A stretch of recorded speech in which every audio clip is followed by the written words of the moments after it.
Hello everyone, आप सभी का बहुत बहुत स्वागत है मेरे चैनल लव स्टोरी टेलर पे। और आज मैं आपके साथ वांगशन वैम्पायर वर्ल्ड का नेक्स्ट पार्ट लेके आई हूँ। चलिए उसे शुरू करते हैं गाइस। जो हमारा विंग होता है ना, वो उठता है, लंजा की तरफ स्माइल करता है।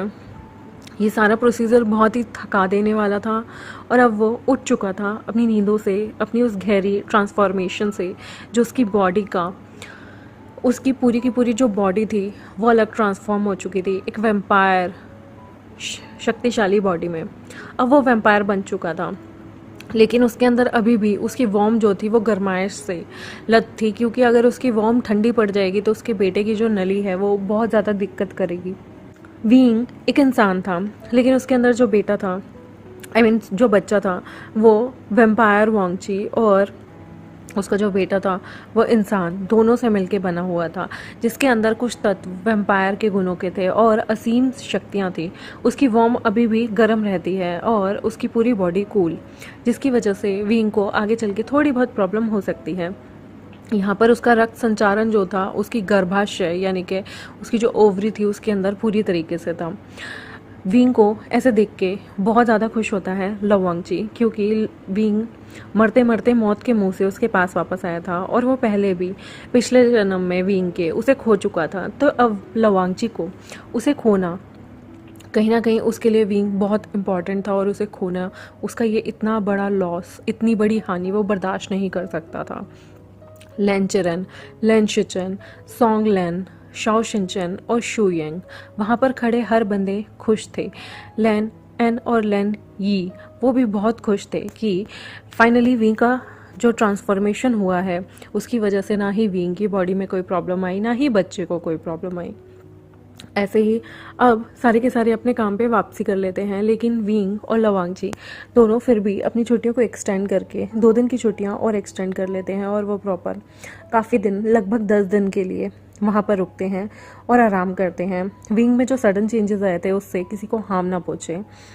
वो लोग वक्त पे वीइंग को जो था वो ब्लड दे दिया करते थे। एक्चुअली ये ब्लड, इन्होंने ब्लड बैंक से कहीं ना कहीं कांटेक्ट रखा हुआ था कि जो भी ब्लड हो ये लोग उसे ले लिया करते थे।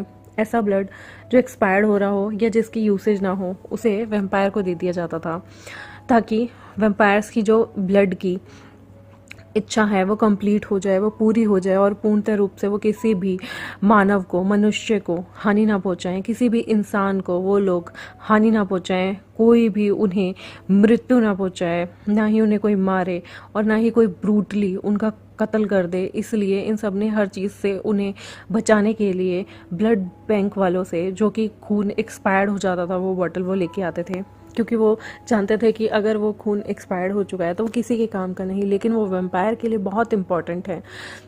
वीइंग को वो लोग काफ़ी टाइम तक ब्लड से नरिश करते हैं, क्योंकि उसकी बॉडी बहुत वीक पड़ जाती है एकदम से वैम्पायर में ट्रांसफॉर्म होने पे।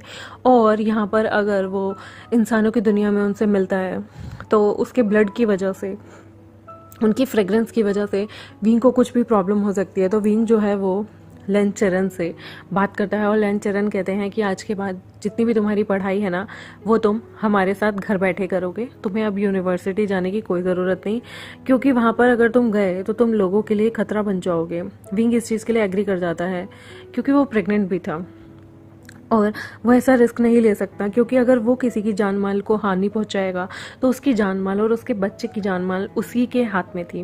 वो घर में रहता है और पढ़ाई करता है, लेकिन ये चीज़ जंक्षा को नहीं समझ में आती कि ऐसा क्यों हो रहा है, और ना ही उसके अदर दोस्तों को। तो वो बताते हैं कि वीइंग की प्रेगनेंसी में कुछ कॉम्प्लिकेशन है, कुछ कॉम्प्लिकेशन के चलते वीइंग को घर पर ही आराम से पढ़ना होगा और बस वो एग्ज़ाम देने के लिए आएगा। और वीइंग की प्रेगनेंसी की जो हालत होती है और जिस समय वो प्रेग्नेंट होता है, वो समझते हुए, उसे मद्देनज़र रखते हुए सारे के सारे ये डिसीज़न लेते हैं। और उन लोगों का ये मानना होता है कि वीइंग अगर घर पे रह के पड़ेगा तो ज़्यादा अच्छा है, क्योंकि उन्होंने सबको ये कह दिया होता है कि वीइंग की प्रेगनेंसी में कॉम्प्लिकेशंस आ रहे हैं, इससे बच्चे को कोई नुकसान हो सकता है। वीइंग जब ठीक हो जाता है तो उससे मिलने जंगचा, शिजे, वेंचिंग, वेनिंग, न्यूहेसेंग आते हैं, और वहाँ पर जो हमारा जिन ग्वांगियाओ यानी कि मेंगियाओ होता है वो भी उससे मिलने आता है। थोड़ी देर बाद उससे म्याम्या मिलने आती है। जिन जिशुन भी मिलने आता है। वो सारे के सारे बैठे होते हैं लेकिन उससे मिलने किम नहीं आता, और वो सारे के सारे बैठे होते हैं, वो सारे के सारे बात कर रहे होते हैं। विंग भी उन लोगों के साथ हंस रहा था, मुस्कुरा रहा था। तो अचानक से जंगचा कहता है, विंग तुम्हारे चेहरे का शक्ल, मतलब तुम्हारी शक्ल का एकदम से जो निखार था वो उड़ गया है, तुम एकदम सफ़ेद होते जा रहे हो। तुम पहले तो कितने लालम लाल और तुम्हारी स्किन कितनी चार्मिंग होती थी, पर ये देखो अब तुम्हारा रूप कैसा हो गया है। वहाँ पर जो लेन शेचन होता है वो भी था, और हम वहाँ पर लन वांगची भी था। और लवांगची ये चीज़ देखकर बोलता है, विंग प्रेग्नेंट है ना, इसलिए ज़्यादा स्ट्रेस के चलते विंग की हालत ऐसी है। विंग कहता है, ऑफ कोर्स मैं प्रेग्नेंट हूँ, तुम्हें दिख नहीं रहा, मुझे बच्चे को भी फीड कराना होता है, ऊपर से प्रेगनेंसी के बहुत सारे कॉम्प्लिकेशंस हैं जिसकी वजह से मैं यहाँ नहीं आ सकता।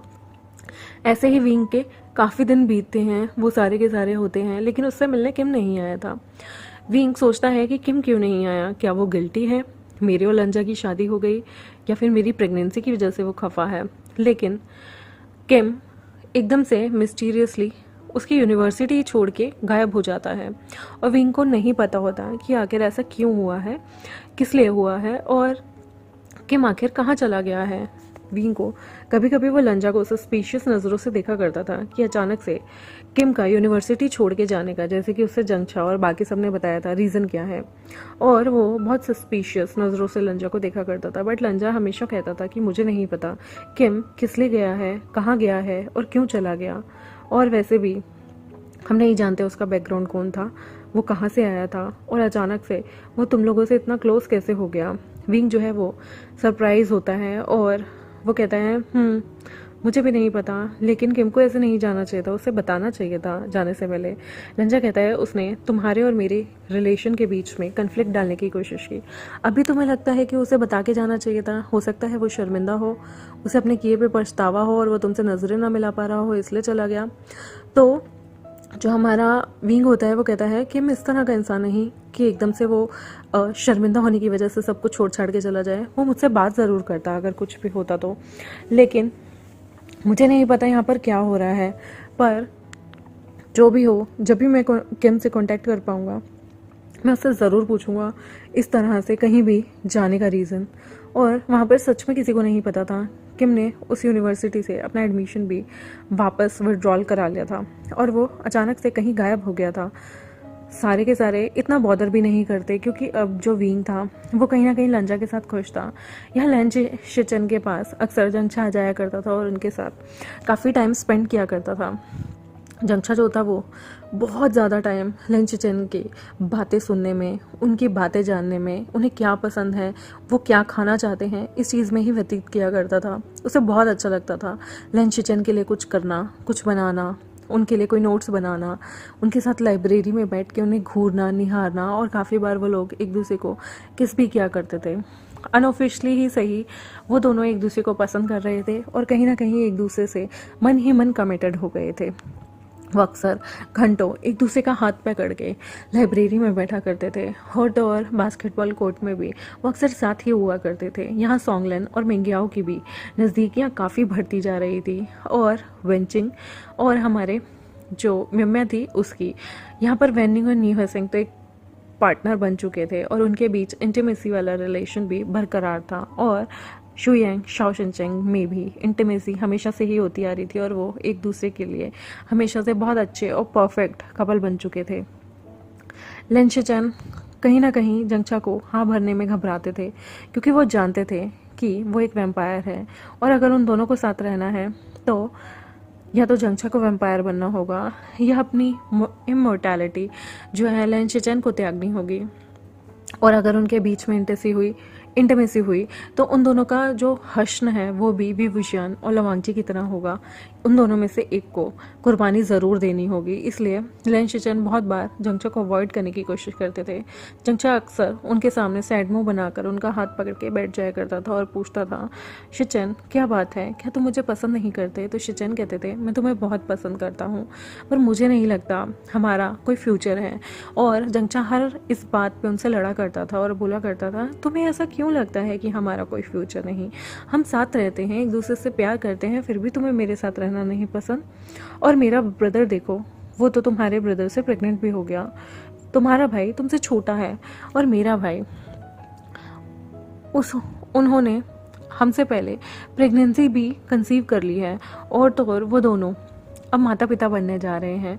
विंग देखो कितना खुश है। तो तुम्हें ऐसा क्यों लगता है, वो भी उन्मग में रहा है, मेरे साथ पला बड़ा है, तो तुम्हें ऐसा क्यों लगता है कि मैं तुम्हारे साथ नहीं निभा सकता जब विंग तुम्हारे ब्रदर के साथ निभा सकता है। लेन शिचन कहते हैं बहुत से ऐसे राज होते हैं जो हम सबको नहीं बता सकते। विंग ने वांगजी की खामियां और अच्छाइयां दोनों जान के उसे हाँ भरी है, लेकिन बहुत सारी चीज़ें हैं जो इस वर्ल्ड से बियॉन्ड इमेजिनेशन है, और बियॉन्ड इमेजिनेशन जो चीज़ें हैं उसे अक्सर हम लोग एक्सेप्ट इतनी जल्दी नहीं कर सकते, और जो लेन चिचन कहना चाहते थे वो कह नहीं पाते, और जंगछा जो समझना चाहता था वो समझ नहीं पाता। उसे लगता है लेन चिचन अक्सर उसका दिल तोड़ देते हैं। कितनी बार वो नाराज़ हो जाता था, लेकिन फिर वो अगले दिन उठता था और लेन चिचन को आसपास फॉलो करना शुरू कर देता था। वो लेन चिचन के लिए कभी कुछ खाने के लिए लाता था और कभी कुछ लेके आता था। लेन चिचन खाना नहीं खाते थे तो वो अक्सर लाया हुआ फूड या फिर ड्रिंक उसे ही पीने के लिए कह देते थे, और जंगछा प्यार से उनके हाथों से वो ड्रिंक पी लिया करता था। लेकिन जंगछा चाहता था कि लेन शिचन उसे कोई कमिटमेंट दे, क्योंकि हम जब किसी से प्यार करते हैं तो हम एक बार गारंटी ज़रूर चाहते हैं कि वो इंसान अपने प्यार की गारंटी हमें ज़रूर दे, और ऐसे ही जंगछा का मन था। यहाँ पर वो घंटों विंग के पास बैठा करता था और उसे अपनी दास्तां बताता था। विंग उसे सजेस्ट किया करता था कि जंगछा देखो, लेन शिचन की अपनी कोई मजबूरियाँ होंगी, कोई बातें होंगी, कोई राज होंगे जो वो तुमसे डिस्कस नहीं कर सकते, लेकिन तुम्हें वो चीज़ें समझनी होंगी।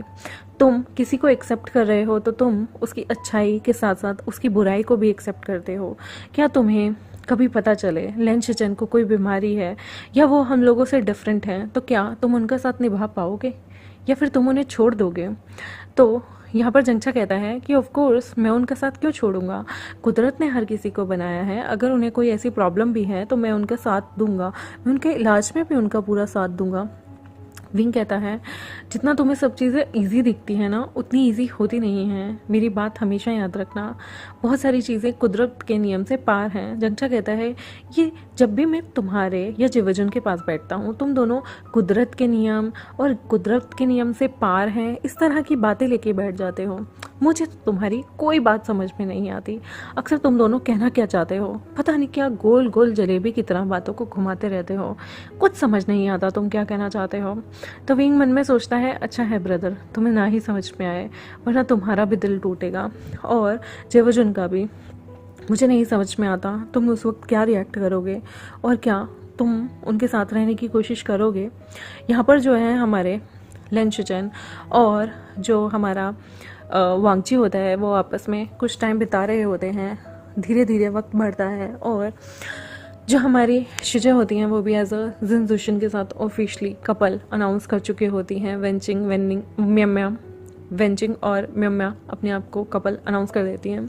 न्यू सिंह भी कहीं ना कहीं प्रेग्नेंट हो जाता है वेनिंग के साथ, और यहाँ पर आगे बढ़ते बढ़ते मिंग्याओ भी हमारे जो सोंगलेन होता है उस पर काफ़ी ट्राई करना शुरू कर देता है, क्योंकि उसे पता था अब जेवजुन और उसके बीच कुछ नहीं हो सकता, क्योंकि जंगछा हाथ धोकर पीछे जेवजुन के पड़ चुका था।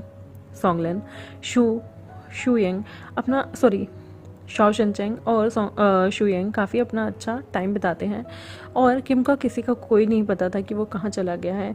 और वांगजी और विंग जो थे वो अपना बहुत सारा टाइम एक दूसरे के साथ बिताते थे। वांगजी अक्सर जब भी घर में वापस आता था वो अपने बच्चे को अपनी एनर्जी देता था, विंग भी अब अपने बच्चे को अपनी एनर्जी दे सकता था, और तो और वो विंग को काफ़ी बार कटल करके उसके साथ वक्त बिताया करते थे, और वो विंग से कहते थे wing thank you so much, मुझे इतना अच्छा और इतना प्यारा परिवार देने के लिए। मैंने कभी नहीं सोचा था कि मेरे पास परिवार होगा, मेरे पास तुम होगे या मुझे प्यार होगा। विंग कहता है मदर फादर के जाने के बाद मैं अंकल जियांग के साथ रहा, पर मुझे कभी वो प्यार नहीं मिला, क्योंकि मैडम यू मुझे प्यार नहीं करती थी। शिजे मुझे और जंगछा में कभी फ़र्क नहीं करती लंजा, इसलिए मैं उनसे बहुत प्यार करता हूँ और हमेशा करता रहूँगा। जंगछा भी मुझसे बहुत प्यार करता है, लेकिन मैं जानता हूँ जंगछा बहुत ही ज़्यादा महत्वाकांक्षी है और वो आगे अपनी लाइफ में कुछ ना कुछ करना चाहता है। मैं हमेशा चाहता हूँ कि तुम मेरे साथ हमेशा रहो। मैंने अपने माँ बाप को खोया, अंकल आंटी का प्यार वो प्यार नहीं होता जो माँ बाप का होता है, और शिजे ने मेरी माँ की कमी ज़रूर पूरी की, लेकिन वो आखिर हैं तो मेरी बहन ही ना। और वो हमेशा मुझे माँ जैसा प्यार करती रहेंगी, लेकिन एक दिन उन्हें भी शादी करके कहीं ना कहीं जाना है। मेरे पास अब तुम रह गए हो, जंगछा की भी अपनी लाइफ है, प्लीज़ कभी मुझे धोखा मत देना। लवांगची कहता है, पिंग मैं तुम्हें कुछ बताना चाहता हूँ। उसके हाथ में एक बॉक्स था जो वो लेके आया था, और वो वहाँ पर एक पोर्ट्रेट रखता है जो कि वांगजी का ही था, जिसमें उसने रिबन लगाया हुआ था और बहुत पुरानी वेशभूषा पहनी हुई थी, बिल्कुल पुराने ज़माने की। और वो विंग को दिखाते हुए कहता है, मैं तुम्हें कुछ बताना चाहता हूँ, तुमसे पहले मेरी ज़िंदगी में कोई था। विंग कहता है, कौन था? तो वो कहता है, मेरी ज़िंदगी में बिल्कुल तुम जैसे दिखने वाला एक शख्स था।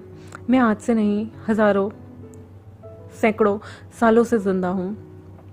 जब हम कल्टीवेटर्स हुआ करते थे और मैं यहाँ रहा करता था, तब मैं जो आज तुम जैसे दिखते हो बिल्कुल ऐसे ही पुराने ज़माने में तुम्हारे लंबे बाल और काले कपड़े हुआ करते थे। तुम बिल्कुल ऐसे ही दिखते थे, यही स्माइल, यही फेस, और तुम्हारा नाम भी सेम था, वी वुशियान, और बर्थ नेम वीन। मैं उस इंसान से मिला, वो मेरे यहाँ पढ़ने आया था, वो अनाथ था और मुझे उससे प्यार हो गया। हम दोनों साथ रहना चाहते थे, लेकिन एक इंसान की बुरी नज़र उस पर थी, जिसकी वजह से वो बंदा उसे उठा के ले जाता है और उसे इतना प्रताड़ित करके मार देता है।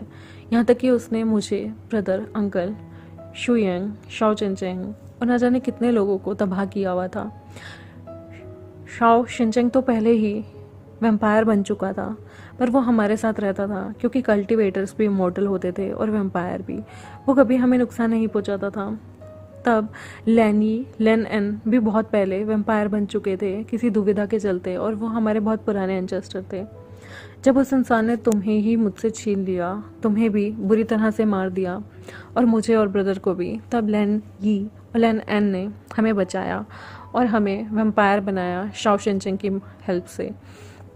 और मैं तुम्हारी मौत का बदला लेने के लिए मैंने उस पूरे सेक्ट को वाइप आउट कर दिया कि तुम्हारी कुछ चीज़ें हैं, वो चेंचिंगलिंग यानी कि विंग की जो फ्लूट होती है उसके हाथ में देता है, और रेड कलर का रिबन जिसे हाथ लगाते ही विंग को उसके पुराने जन्म की कुछ यादें धुंधली सी आने लगती हैं।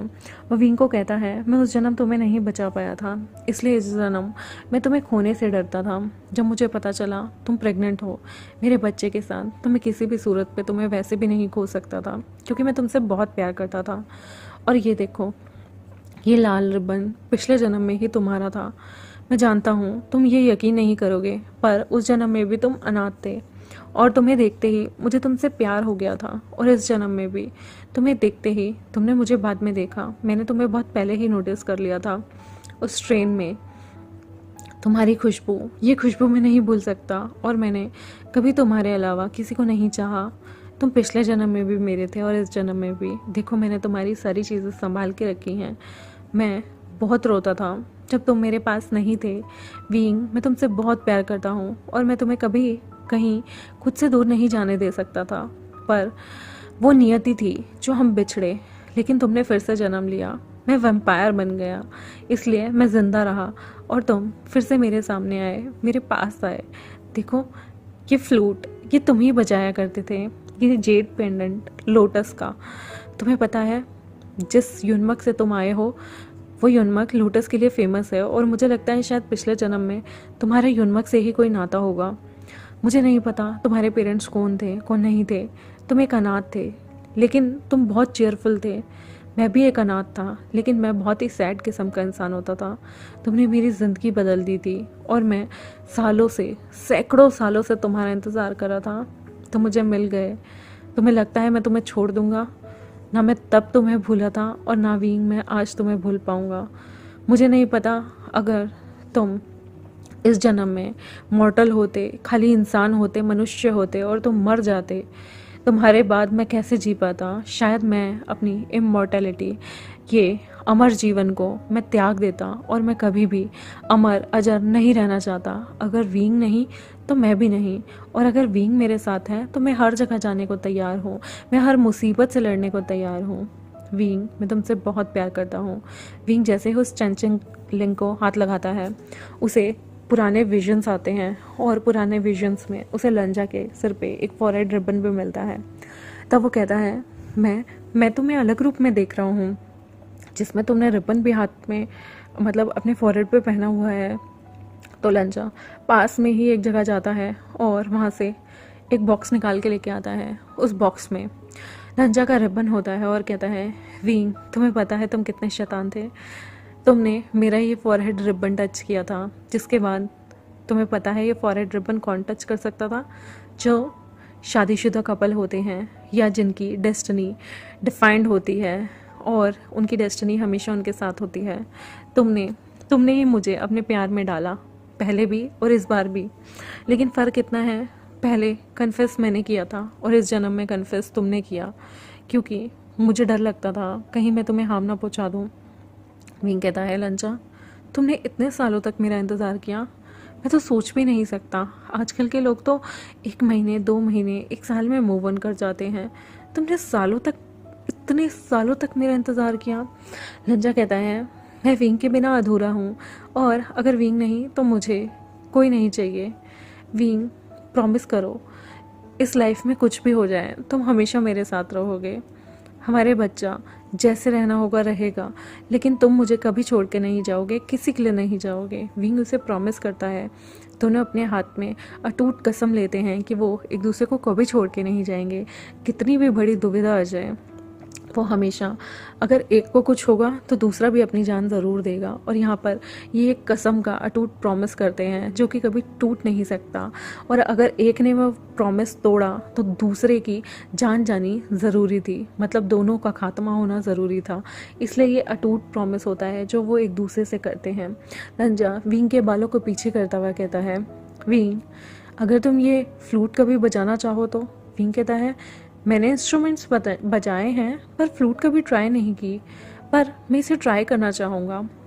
विंग उस फ्लूट को अपने होठों से लगाकर एक अलग सी धुन जो उसके जहन में कहीं दफन थी उसे बजाता है।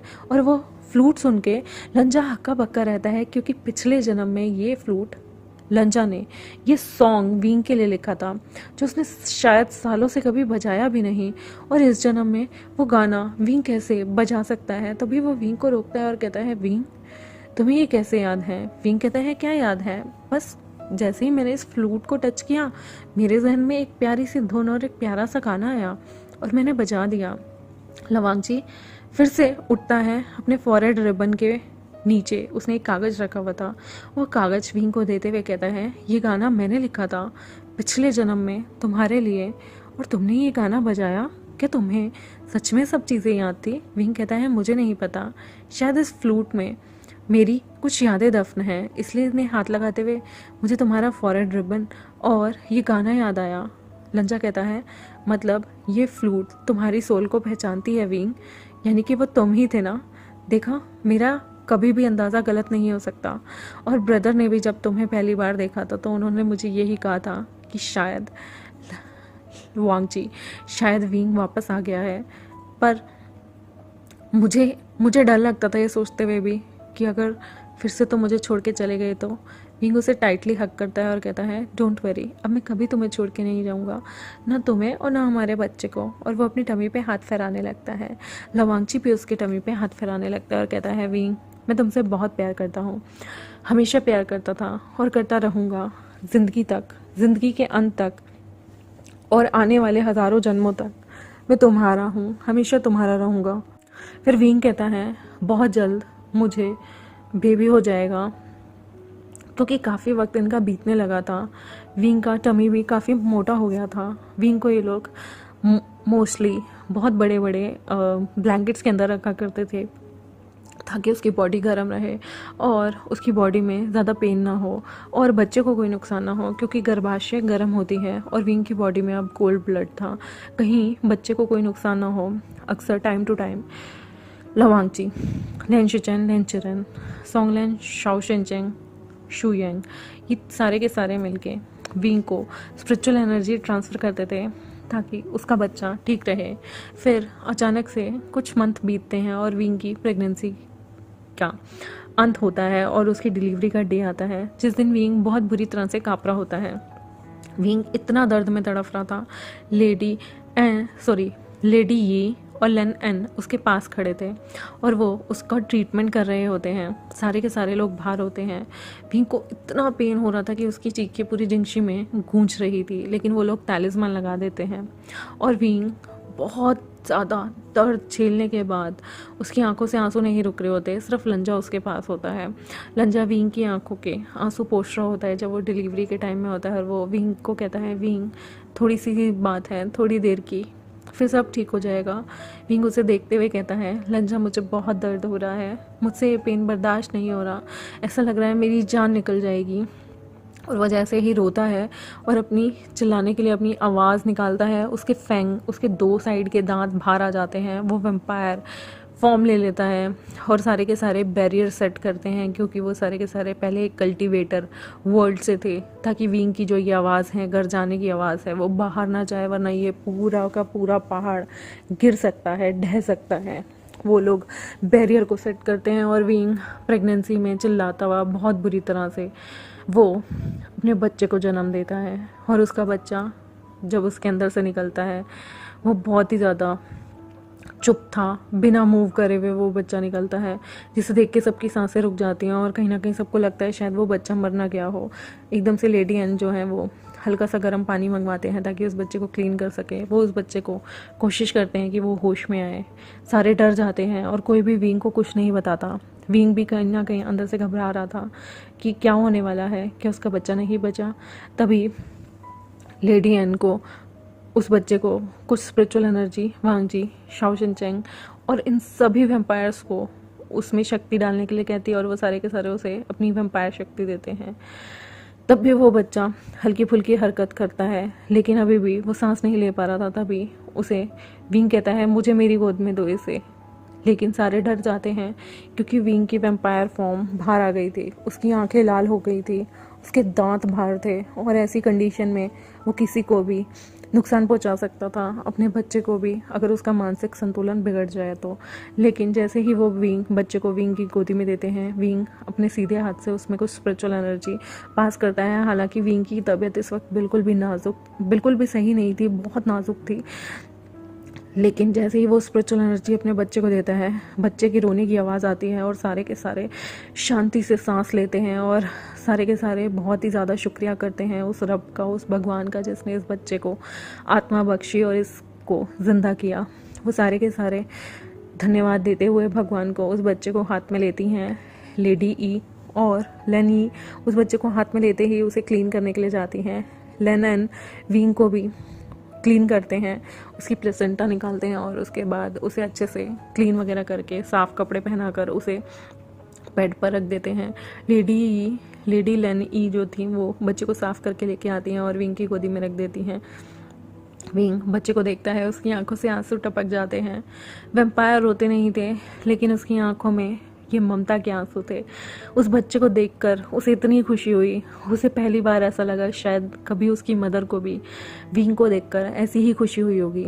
बच्चा काफ़ी शांत था, वो थोड़ा सा लंजा पे गया था, लेकिन उसकी मुस्कान विंग पे थी और विंग उसे देखता है और कहता है, लंजा हम माता पिता बन गए।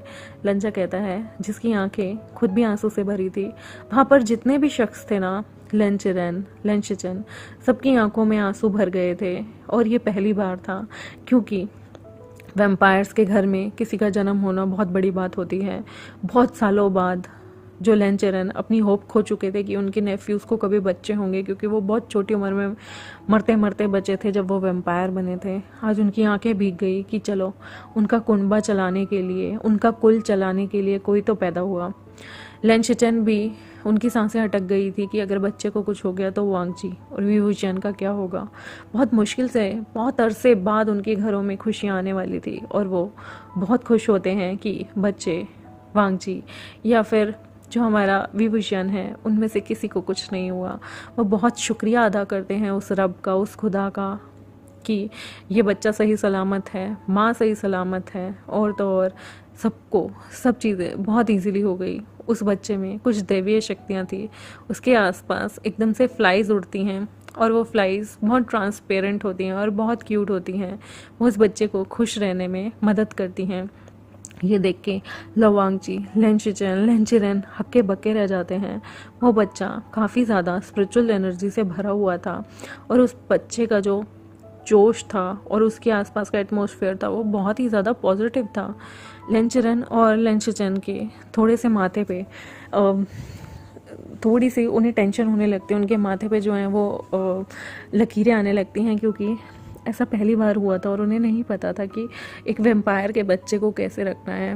वो विंग जो है उस बच्चे को फीड कराता है अपने कंबल के अंदर लेके, और वो बच्चा विंग से फीड होने के बाद विंग को देख के हंसने लगता है।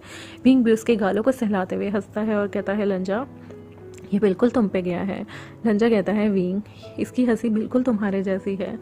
विंग को बेबी हुआ है, ये खबर कम से कम एक दिन बाद सबको बता दी जाती है और सारे के सारे विंग से मिलने उसके चैम्बर में आते हैं। बहुत लोग बहुत खुश थे और जंक्षा जैसे ही विंग के बच्चे को अपनी गोद में लेता है उसके भी आंसू छूट जाते हैं। शिजे भी बहुत खुश थी, वो विंग के सर पे हाथ फेरती है। जब तक विंग नॉर्मल स्टेट में नहीं आया था और बच्चा को जन्म देने के बाद विंग को ब्लड वगैरह पिलाया गया था, एक दिन पूरा ऑब्जर्वेशन में रखा था कि ये किसी इंसान को नुकसान नहीं देगा। उसके बाद ही जंक्षा और सबको इन्फॉर्म किया गया था कि विंग ने बेबी को बर्थ दे दिया है।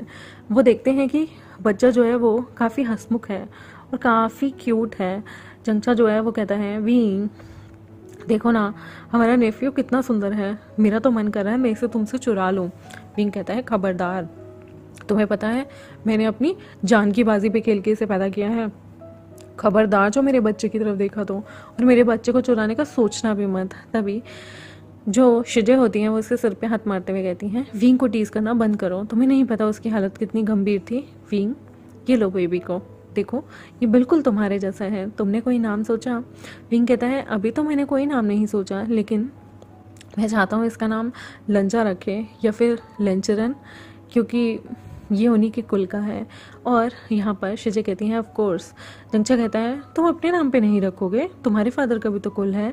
तो विंग कहता है, नहीं, मैं चाहता हूँ इसे लेन नाम मिले, क्योंकि लेन नाम बहुत ही प्रतिष्ठित लोगों को मिलता है और मैं चाहता हूँ इसकी प्रतिष्ठा और इसके अनुशासन में कभी कोई कमी नहीं आनी चाहिए। मैं हेडमास्टर यानी कि लेंचरन को, अंकल चिरन को चाहूँगा वो इसको नामकरण दे और वो अपनी पसंद से अपने ग्रैंड नेफ्यू को अपने नेफ्यू के साथ साथ जैसे वो ग्रैंड पेरेंट बन चुके हैं तो वो अपने ग्रैंडसन, ग्रेट ग्रैंडसन, इन सब के नामकरण करें। तो जो हमारा जंक्षा होता है वो कहता है, तुम कुछ ज़्यादा नहीं डिमांड कर रहे उस बुढ़े अंकल से? तो कहता है, शट अप, वो मेरे अंकल हैं और लंजा के भी, मैं चाहता हूँ वही नामकरण करे, क्योंकि वो पता है बेबी के बर्थ पे पहली बार रोए थे और मुझे ये चीज़ काफ़ी क्यूट लगी, क्योंकि मैंने अक्सर उन्हें सिर्फ डांट मारते देखा है, कभी उनकी आंखें आंसू से भरी नहीं देखी। तो जंक्षा कहता है, ऑफ कोर्स ये था ही इतना खुशी का, इतना अच्छा शुभ मुहूर्त कि सबकी आंखों में खुशी के आंसू थे। और वैसे मुबारक हो, तुम और लंजा सच में पेरेंट्स बन गए। मुझे तो यकीन नहीं आ रहा, कहाँ हम लड़ते घूमते थे, एक दूसरे को मारते फिरते थे, एक दूसरे से इतना लड़ते थे, और कहाँ आज तुम पेरेंट बन गए। हाय, मेरा कब टाइम आएगा? तो विभूचन कहता है, डोंट वरी, तुम्हारा भी सब ठीक हो जाएगा, बस जो भी हो अपनी डेस्टिनी को कबूल कर लेना। आई होप आपको आज का पार्ट अच्छा लगा हो मेरे चैनल को सब्सक्राइब कर दे, वीडियोस को लाइक कर दे, बेल आइकन को प्रेस कर दे, कमेंट सेक्शन में ज़रूर बताएं आपको आज का पार्ट कैसा लगा। मैंने लंबी वीडियो बनाई ताकि वो वर्थ इट हो। Thank you, bye.